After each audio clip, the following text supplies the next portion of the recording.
Hello bull trackers दोस्तों, आज एक बार फिर बाज़ारों में हमें फेयर लौटता हुआ दिखा। पिछले 3 दिनों में निफ्टी ने करीब 700 पॉइंट्स लूज़ कर दिए और आज की जो गिरावट थी, जो पैनिक सेलिंग थी, उसकी मेन वजह ईरान ही सिर्फ नहीं थी बल्कि आईटी सेक्टर भी दिखा। और आज एक बार फिर हमें आईटी सेक्टर में बड़ा ब्लड बाथ देखने को मिला। तो आखिर ये सब फैक्टर्स जो है मार्केट को कहाँ लेकर जा रहे हैं, आइए इसको डिकोड करते हैं।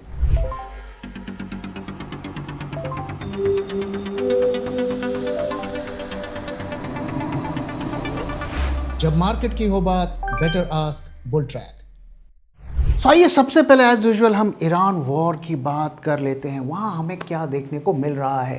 तो अब फिलहाल के लिए सीज फायर चल रही है। ट्रंप ने अपनी तरफ से सीज फायर को इनडेफिनेटली एक्सटेंड कर दिया है और इजराइल और जो लेबनान का सीज फायर था वो आज कल में एंड होने वाला है। तो हमें देखना है कि उसके बाद क्या होता है। लेकिन यहाँ पर बेशक लड़ाई नहीं चल रही है, लेकिन हॉर्मूज में कॉन्फ्लिक्ट और टेंशन लगातार बढ़ता जा रहा है। So strait of Hormuz is now a war zone. ऐसा हम क्यों कह रहे हैं? Trump ordered US military to shoot and kill Iranian boats laying mines in the strait. तो जो भी ईरान के बोट्स वहाँ पर माइंस लगा रहे हैं उसे शूट करने का ऑर्डर दे दिया। Iran attack 3 commercial ships, seize to called US blockade the main obstacle to peace talks. तो ईरान वापस अमेरिका के ऊपर ब्लेम डाल रहा है। ऐसी भी खबरें हैं कि एक इंडियन शिप को भी ईरान ने जो है उस पर फायर किया है। क्रूड ऑयल राइजिंग, वापस से हम 100 से ऊपर चले गए हैं, 105 से ऊपर चले गए हैं। So crude oil rising for the 5th straight day. 20% of global oil transit through Hormuz. तो ये ऑयल की सप्लाई को इम्पैक्ट कर रहा है। Israel Lebanon ceasefire extended by 3 weeks, जो बढ़ाया गया था, but Iran US talks remain completely deadlocked और सीज फायर टेक्निकली अलाइव। बेशक जैसे मैंने कहा लड़ाई नहीं हो रही है, but the maritime stand of is more dangerous than the bombing face ever was. और ऐसी स्पेकुलेशन है कि यूएस और इजराइल कुछ बड़ा करने का प्लान कर रहे हैं। नई स्ट्रैटेजी के साथ वो वापस वॉर में आएंगे, ऐसा कई लोगों का मानना है। And the shock wave from Hormuz is hitting Indian markets. तो हमारे बाजारों पर डबल इम्पैक्ट पड़ रहा है। तो हॉर्मूज का इम्पैक्ट तो पड़ रहा है, लेकिन आज के दिन उससे बड़ी कहानी क्या है, वो है आईटी सेक्टर में जिस तरीके का ब्लड बाथ हमें देखने को मिला। सो निफ्टी आईटी इंडेक्स आज एक बार फिर उसमें बड़ा हमें गिरावट देखने को मिला, बड़ा फॉल देखने को मिला और इन्फोसिस उसका कल्प्रिट था। पहले हमने देखा कि एचसीएल टेक की वजह से मार्केट्स गिरे, एचसीएल टेक 10% गिर गया। आज इन्फोसिस ने बाजार को गिराया, 7% डाउन रहा। Fresh 52 weeks low, down 32% from the Feb highs of 1728। ADR भी जो है उसमें भी बड़ा फॉल हमें देखने को मिला। तो ऐसा क्यों है? कहानी वही है कि नंबर्स बुरे नहीं हैं, लेकिन गाइडेंस बुरा है। तो यहाँ पर हम देख सकते हैं कि नेट प्रॉफिट में 21% का ईयर ऑन ईयर ग्रोथ देखने को मिला। रेवेन्यू भी 13.4% का देखने को मिला, एक्सपेक्टेशन से above. But FY27 guidance was the dagger, just 1.5 to 3.5।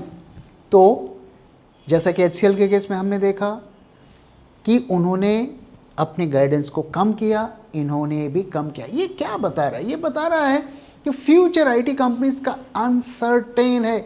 Business मिलेगा लेकिन पैसे कम मिलेंगे और बिजनेस का साइज श्रिंक होगा और इसीलिए आईटी सेक्टर जो है उसमें डी रेटिंग होती हुई हमें दिख रही है। और चूंकि आईटी सेक्टर का अच्छा खासा वेट है हमारे मार्केट्स में, तो आज का अगर आप मार्केट देखें सो बैंक निफ्टी में उतनी गिरावट नहीं देखने को मिली जितनी निफ्टी में, क्योंकि आईटी सेक्टर और इन्फोसिस खास करके उसका कल्प्रिट रहा।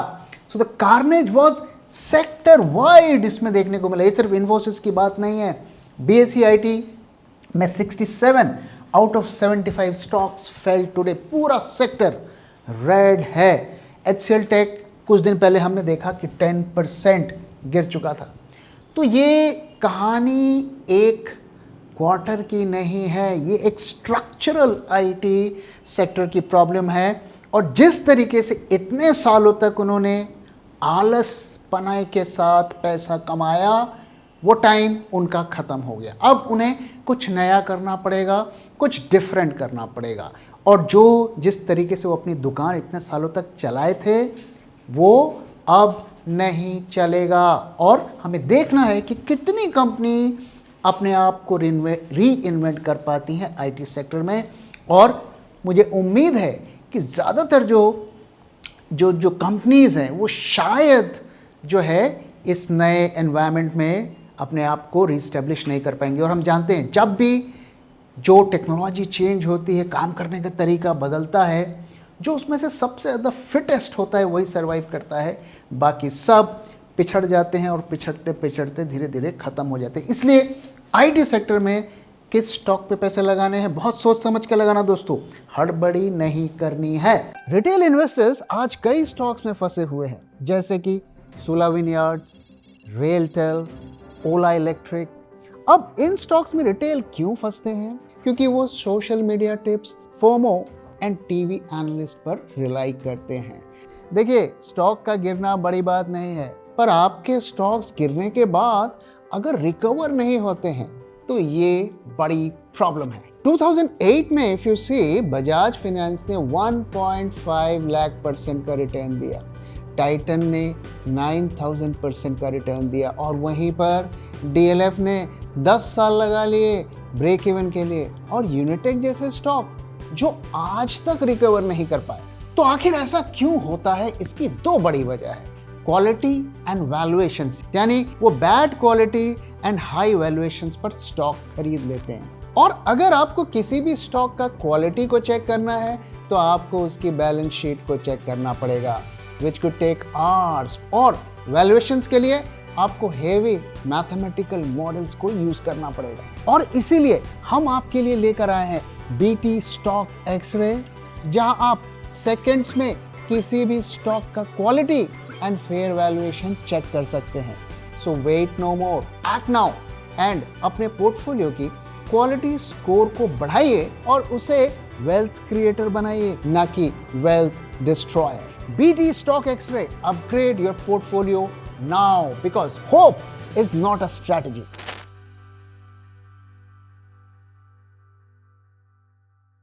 So क्या स्ट्रक्चरल प्रॉब्लम है? क्यों आईटी सेक्टर के रिजल्ट्स अच्छे आ रहे हैं लेकिन मार्केट्स पैनिक मोड में चला जा रहा है? तो आइए इसको समझते हैं। Why good earnings aren't saving IT stocks? So पहला, Excel Tech management explicitly stated AI is causing 3 to 5% revenue deflation. इसको थोड़ा समझते हैं। इसका मतलब है clients are getting the same work done with fewer engineers paying less for it. So इसको अगर हम थोड़ा समझने की कोशिश करें, आज से अगर मैं 5 साल पहले जाता और मुझे एक बड़ा वेब बेस्ड सिस्टम बनाना होता, शायद मैं 30 इंजीनियर्स को हायर करता। उसमें 5 टेस्टर्स होते, प्रोजेक्ट मैनेजर्स होते, सिस्टम एनालिस्ट होते, डेटाबेस एडमिनिस्ट्रेटर होता। आज वही प्रोजेक्ट अगर मुझे करना हो तो शायद मैं आधे से कम लोगों में कर लूँगा। अगर उस वक्त मुझे 30 लोगों की ज़रूरत होती तो आज मुझे 10 लोगों की ज़रूरत होती। क्यों? क्योंकि बाकी 20 या 15 लोगों का काम मैं एआई से करवाता। तो क्या मैं आज बिना आईटी इंजीनियर के काम करा सकता हूँ? जी नहीं, बिल्कुल नहीं करा सकता हूँ। लेकिन मुझे उतने लोगों की ज़रूरत नहीं पड़ेगी, और इसीलिए जो बिजनेस इनको मिल रहा है उसका साइज कम होता जा रहा है, क्योंकि क्लाइंट बोल रहा है एआई यूज़ करो, इतने लोगों की क्यों ज़रूरत है और इतने पैसे की क्यों ज़रूरत है। लेकिन दोस्तों, यहाँ पर एक और चीज़ जो हमें आने वाले दिनों में उसकी असलियत पता चलेगी कि जो एआई का कॉस्ट है, जो टोकन्स का कॉस्ट है जिसको यूज़ करके हम एआई में क्वेरीज करते हैं या जो भी करते हैं, उसका कॉस्ट भी धीरे धीरे बढ़ता जा रहा है। क्योंकि आप अगर सही तरीके से टोकन्स यूज़ नहीं करेंगे तो आपके एआई का कॉस्ट भी ज़बरदस्त तरीके से बढ़ जाएगा, और वो आपके एम्प्लॉय कॉस्ट से भी ज़्यादा हो सकता है। तो अगर एआई यहाँ से और महंगा होता है तो शायद वो कॉस्ट एक कुछ हद तक जो डिफरेंस है एआई और नॉन एआई का वो कम होता हुआ दिखेगा। तो बहुत इंटरेस्टिंग होने वाला है आने वाला टाइम और हमें देखना है। निर्मल बांग का कहना है AI led deflation could just be the beginning, कि ये और भी डैमेज आईटी सेक्टर को करेगा। Jefferies and CLS have downgraded multiple IT stocks citing 14 to 16 gross deflationary impact on sector revenue. तो डी रेटिंग जैसे कि मैंने कहा वो भी होनी शुरू हो गई है। तो ये जो आईटी सेक्टर है इसमें आने वाले टाइम में क्या होगा इस वक्त प्रेडिक्ट करना बहुत मुश्किल है। हर कंपनी अपने तरीके से काम करे, लेकिन आपको एक चीज़ चेक करनी है कि जब कंपनी के रिजल्ट्स आते हैं तो वो कितना % रेवेन्यू एआई का बता रहे हैं। अगर वो रेवेन्यू ग्रो कर रहा है तो प्रोबेबली आपकी कंपनी सही डायरेक्शन पे जा रही है। अगर एआई का रेवेन्यू डिप कर रहा है या स्टैग्नेंट है तो फिर आप ट्रबल में हैं। वो क्या कहते हैं ये इंपॉर्टेंट नहीं है, वो एआई के क्या नंबर्स दिखाते हैं वो इंपॉर्टेंट है। अब आइए हम इसको कंपैरिजन करते हैं कि कुछ लोग ये कह सकते हैं कि अरे ये तो पास्ट में भी हुआ था, आईटी सेक्टर में 2008 में हुआ था, 2002 में हुआ था, और आईटी सेक्टर हमारे सेक्टर ने वो सब कुछ ओवरकम करके वो वापस से शिखर पे चले गए। तो क्या इस बार भी ऐसा होगा? तो डिफरेंस है, पहले के स्लो डाउन्स और इन स्लो डाउन्स में डिफरेंस है। 2008 वॉज ए डिमांड क्रैश, क्योंकि क्लाइंट्स जो है पैसे बचा रहे थे, खर्च नहीं कर रहे थे। Clients cut budget, work return after recovery. तो जैसे ही रिकवरी हुई इकॉनमी में वापस से कॉन्ट्रैक्ट्स आने लगे। 2023 में भी ऐसी सिचुएशन हमें देखने को मिली थी, वहाँ पे डिस्क्रेशनरी स्पेंडिंग में पॉज हो गया था, टेम्पररी प्रॉब्लम्स थी। और 2026 अभी की जो सिचुएशन है वो प्राइसिंग रीसेट है कि भाई हम इतने पैसे नहीं देंगे, हम उसे उसका एक फ्रैक्शन में भी 1/3 में भी 50% हम उसका देंगे। तो ये बड़ी एक चिंता की बात है। This doesn't reverse when the economy improves. तो ऐसा नहीं है कि कल ईरान वॉर ख़त्म हो जाता है, क्रूड सस्ता हो जाता है, जीडीपी बढ़ने लगती है तो वापस से आईटी कंपनीज को बिजनेस मिलने लगेगा। कोई फ्री के पैसे आज के ज़माने में नहीं देगा। तो ये एक स्ट्रक्चरल प्रॉब्लम बन गई है। अब आइए दोस्तों मार्केट की तरफ चलते हैं और मार्केट का डेटा देखते हैं वहाँ पे हमें क्या देखने को मिल रहा है। तो जैसे कि मैंने कहा पिछले 3 दिनों में करीब 670 पॉइंट्स हमने लूज़ कर लिए और आज हम 24,000 से नीचे आ गए हैं। 23,900 के आसपास की क्लोजिंग हमने दी है। अगर हम वोलेटिलिटी की पिक्चर देखें थोड़ी सी सरप्राइजिंग है। पुट के आईवी में ड्रॉप देखने को मिला है which is a positive sign, market में रिकवरी की होप बना रहा है। कॉल की आईवी में अच्छा खासा जंप देखने को मिला है। सो थोड़ी सिचुएशन जो है ना थोड़ी सी कंफ्यूजिंग टाइप की यहाँ पर बनती हुई दिख रही है जहाँ तक वोलेटिलिटी का सवाल है। विक्स में भी अगर आप देखें तो हल्का सा राइज हुआ है। पुट कॉल रेशियो में वापस से हमें फॉल देखने को मिला है। तो हम 1.37 पे थे और लगातार वहाँ से गिर रहा है, 0.75 पे आ गया है। थोड़ा अभी यहाँ से मैक्सिमम अगर हम देखें तो 0.10 और नीचे जा सकता है। 0.65 के आसपास इसका जो है बॉटम बन सकता है पुट कॉल रेशियो का। विक्स जैसे कि मैंने कहा इसमें हल्का राइज देखने को मिला है, फेयर बढ़ता हुआ दिखा है। बट फ्यूचर्स मार्केट में थोड़ा अलग तरीके की सिचुएशन बन रही है। तो पहली चीज़ कि नेक्स्ट मंथ में ह्यूज कॉन्ट्रैक्ट्स ऐड हुए हैं और अगर हम देखें प्रीमियम बढ़ा है कल के कंपैरिजन में, लेकिन जितना होना चाहिए उतना नहीं है। अभी ये प्रीमियम 200 के आसपास होना चाहिए जो कि नहीं है। सो ये बता रहा है कि शॉर्ट्स रोल ओवर हो रहे हैं। अगर हम कल के दिन भी देखें तो कल भी आप देखिए कितने ह्यूज शॉर्ट्स रोल ओवर हुए हैं। तो वही पैटर्न बनता हुआ दिख रहा है। ऐसा लगता है मई का महीना में कुछ बड़ा कांड हो सकता है। वैसे भी मई का महीना बदनाम है मार्केट में, कहा जाता है sell in May and go away. हालांकि अब उस सिचुएशन बदलाव हो रहा है, अब कोई सीजनल सेल ऑफ नहीं होता है आज के टाइम पे, लेकिन नॉर्मली मई के महीने में थोड़े बाजार प्रेशर में रहते हैं, ऐसा देखने को मिला है। और टर्नओवर भी अगर हम देखें तो लगभग ऐसा लगता है कंट्रोल्ड सेलिंग हो रही है कि हर दिन का कोटा बना हुआ है, इतना हमें बेचना है। एडवांस डिक्लाइन रेशियो भी जो है काफ़ी बुरा आज हमें देखने को मिला। लेकिन जो सिचुएशन डराने वाली है वो ये है कि हम यहाँ से लगातार देख रहे थे एफआईआई के इंडेक्स शॉर्ट्स की पोजीशन घटती जा रही है, अब वो रिवर्स हो रहा है। तो यहाँ पर आप देख सकते हैं कि उनके शॉर्ट्स बढ़ने लगे हैं। और जैसा कि मैंने आपको पहले भी कहा था कि बाज़ार में इसीलिए बीच बीच में रैली होती है क्योंकि वो एक रिटेल इन्वेस्टर को होप देती है और वो बायर बनते हैं, वो इंडेक्स फ्यूचर्स भी खरीदना शुरू करते हैं और तभी एफआईआई सेल करते हैं, क्योंकि जब वो सेल करेंगे तो उन्हें बायर चाहिए और इसीलिए हर रैली को बहुत सोच समझ के हमें उस पर बाइंग करनी चाहिए। अब भाई दोस्तों चार्ट्स की तरफ चलते हैं और देखते हैं यहाँ पर हमें क्या देखने को मिल रहा है। तो चार्ट में एक इंटरेस्टिंग ऑब्जर्वेशन आपके साथ शेयर करता हूँ। तो ये पैटर्न दोस्तों मैंने आपके साथ लगातार शेयर कर रहा हूँ। जब हम यहाँ पर थे तभी हमने आपके साथ ये पैटर्न शेयर किया था कि प्राइजेस इसी में मूव करेंगे। जब तक इस पैटर्न को तोड़कर ये वापस ऊपर नहीं जाएगा तब तक हम बुलिश हमें मार्केट में सेंटिमेंट्स देखने को नहीं मिलेंगे।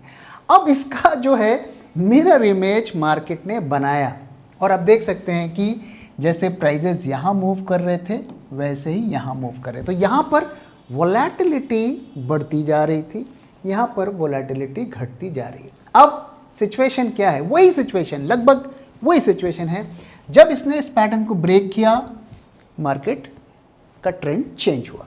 अब वापस से इसने इसको ब्रेक किया तो अब मार्केट नीचे की तरफ जाएगा।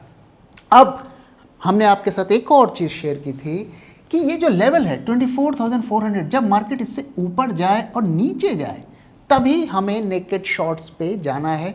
उससे पहले भी आप शॉर्ट पोजीशन बना सकते हो पर आपको हेजिंग के साथ बनाना है। अगर आपने इसको फॉलो किया होगा तो डेफिनेटली आपको फ़ायदा मिला होगा। अब यहाँ से कहाँ जाना है? तो देखिए ये जो दो कैंडल्स हमें देखने को मिले, इसने अर्ली जो मूवर होते हैं, जो बहुत स्मार्ट इन्वेस्टर्स होते हैं, वो उसमें शॉर्ट बनाते हैं। अनसर्टेनिटी वहाँ पे ज़्यादा होती है। आज इसने ट्रेंड को अनाउंस कर दिया कि मार्केट अब बेरिश हो गया है। तो आज काफ़ी लोग, रिटेल वाले और जो लेस एक्सपीरियंस्ड लोग हैं, उन्होंने भी शॉर्ट्स बनाए होंगे। तो थोड़ा लेट उन्होंने शायद बनाया होगा। तो अब यहाँ से आज के दिन अगर मैं कहूँ तो आज काफ़ी सारा डेटा अभी नहीं आया है। मैं कॉन्फिडेंटली नहीं बोल सकता कि यहाँ से ये शॉर्ट्स जो हैं और कितना नीचे जाएंगे या ये शॉर्ट यहाँ पे ख़त्म होने वाले हैं। मैं इस वक्त आज कॉन्फिडेंटली नहीं बोल सकता क्योंकि सारा डेटा मेरे पास नहीं आया। सो अभी फ़िलहाल के लिए जब तक वो डेटा नहीं आता है तो हमारी शॉर्ट की पोजीशंस एक्टिव रहनी चाहिए। अभी हमें शॉर्ट साइड पे ही रहना चाहिए। आज वोलेटिलिटी में अगर हम देखें वहाँ पे थोड़े कॉन्फ्लिक्टिंग साइंस हैं। So for now there is no change in trend और जब पूरा डेटा आएगा तो शायद मंडे के दिन मैं आपके साथ शेयर कर पाऊँगा। तो फिलहाल के लिए जैसा हमारा सेटअप था उसके हिसाब से बाजार चल रहा है और उम्मीद है कि लगभग यहाँ पर आकर वो सेटल होगा। बीच में थोड़ा हम ऐसा फ्लक्चुएशन देख सकते हैं। तो अभी के लिए हमें क्या करना है? शॉर्ट्स अगर कैरी कर रहे हैं तो कैरी हम कर सकते हैं और शायद ये लेवल हमें as a stop loss use करना चाहिए 23,965। तो करंट लेवल से बहुत ऊपर नहीं है लेकिन ये लेवल को हमें स्टॉप लॉस रखना है। If a cat wants to be a lion, it needs to lose its appetite for rats. What do you want to be? Bulltrack Global Portfolio. Think big, think global. So to summarise, market का trend अभी bearish ही है और अगर weekend में कोई Iran के front पर पॉजिटिव न्यूज़ नहीं आती है तो ये ट्रेंड अभी फ़िलहाल कंटिन्यू रहेगा एज़ पर द डेटा। बाकी और जो डिटेल्स हैं वो मैं मंडे के दिन आपके साथ शेयर करूंगा। दोस्तों इसी के साथ इस वीडियो को मैं यहाँ पे खत्म कर रहा हूँ। वीडियो कैसा लगा जरूर बताइएगा, अपना फीडबैक भी शेयर करना मत भूलिएगा। Thank you very much for watching and thank you for your time.